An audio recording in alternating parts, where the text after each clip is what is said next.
طالب علم، علم دین کا حصول، یہ کتنی بڑی نعمت ہے۔ حدیث میں آتا ہے جو آدمی طالب علم کے راستے پر چلتا رہے سہل اللہ لہ طریقا الی الجنہ، اللہ اس کے لیے جنت کے راستے کو ہموار کر دیتا ہے اور آسان کر دیتا ہے۔ بالکل اس کا جیتا جاگتا نمونہ آج سے 50 60 70 سال پہلے ملک شام کے اندر میں پیش آیا۔ ایک آدمی تھے، ان کا نام تھا عبداللہ، اور وہ دمشق کا ایک قبرستان ہے دہدہ، مقبرہ دہدہ کے اندر میں قبر کھودنے والے۔ اب اس قبر کھودنے والے آدمی کے پاس وہ ایک عورت آئی جو پردہ نشین تھی، اور اس عورت نے آ کر روتے ہوئے اس سے کہا کہ قبر کھود دو، میں قبر کی مزدوری آپ کو دے دوں گی۔ اس نے کہا ٹھیک ہے۔ وہ کہتے ہیں میں نے قبر کھودی اور 10-15 لوگ ایک جنازے کو لے کر آئے اور اس کو ہم نے قبر میں اتارا، تو کہا کہ میں قبر بھی کھودتا تھا اور ساتھ ساتھ میں میت کو قبر کے اندر میں اتارنے بھی مدد کرتا تھا۔ تو کہا میں بھی اترا۔ اب جب میں اندر اترا تو کیا ہوا، جیسے ہی ہم نے میت کو رکھا، میت کو رکھتے ہی وہ قبر بالکل وسیع ہو گئی۔ کہا میرے ساتھ والوں کو نظر نہیں آیا، میں سب دیکھ رہا ہوں، اور میں نے دیکھا کہ دو بہترین سوار آئے سفید کپڑے میں ملبوس اور اس نوجوان کو اپنے ساتھ میں لے کر گئے، اور اپنی نگاہ جہاں تک پہنچے وہاں تک کہ قبر وسیع ہو گئی۔ کہا کہ مجھ پر غشی طاری ہوگی، بے ہوشی طاری ہوئی، میں گر گیا، لوگوں نے مجھے نکالا، اور کچھ دیر کے بعد جب میں ہوش میں آیا تو میں نے لوگوں سے کہا میں نے ایسا ایسا دیکھا، تو لوگوں نے کہا پاگل ہے، تو نے کچھ ایسے ہی بے ہوشی کے اندر میں دیکھ لیا ہوگا۔ 2-4 مہینے ہوئے، 2-4 مہینے کے بعد عورت آئی دوبارہ، اور پھر اس نے کہا کہ میرے بچے کا انتقال ہو گیا ہے، ایک قبر کھود دے۔ کہا میں نے پھر قبر کھودی، اب میں نہیں پہچان سکا، پردے میں تھی کہ یہ وہی عورت ہے یا کوئی اور عورت ہے۔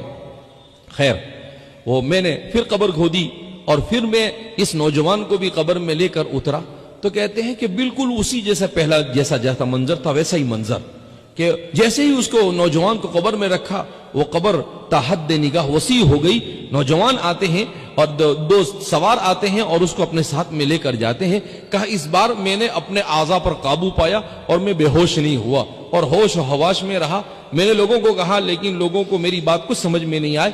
میں جلدی سے قبر سے باہر آیا اور باہر آ کر میں اس عورت کی تلاش میں نکل پڑا کہ یہ عورت کون ہے، اور میں ان سے پوچھوں کہ آخر یہ کون لوگ ہیں کہ جو سیدھے ابھی تو قبر کو بند کرنے سے پہلے ہی سیدھے جنت میں جا رہے ہیں، کون لوگ ہیں یہ؟ حالانکہ ان کے ساتھ جنازے میں 8-10 لوگ سے زیادہ نہیں ہے۔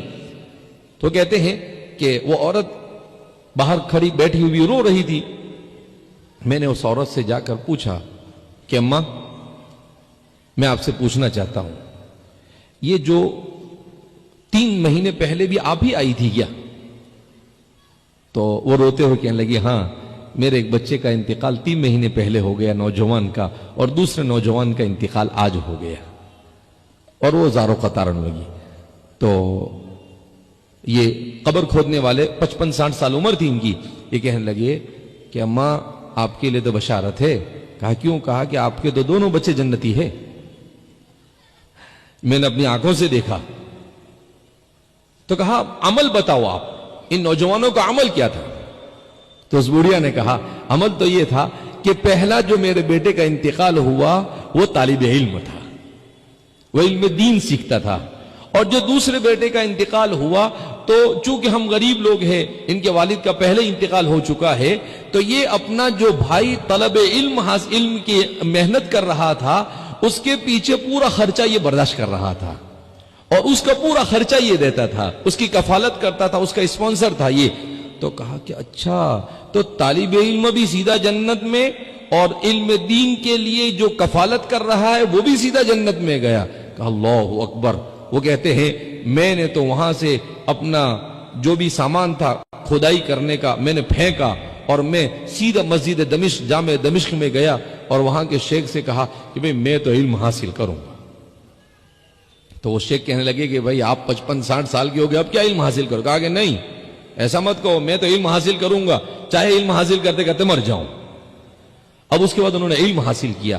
آپ کو تعجب ہوگا، 10 سال محنت کی، اور 12-14 سال کے بعد دمشق کے بڑے علماء میں ان کا شمار ہوتا ہے۔ آپ گوگل پہ بھی ان کا نام ڈالو تو ان کے حوالے آ جاتے ہیں۔ ان کا نام تھا عبداللہ ابن محمد الحفار۔ حفار کے معنی قبر گڑھا کھودنے والا۔ وہ اسی سے مشہور ہو گئے.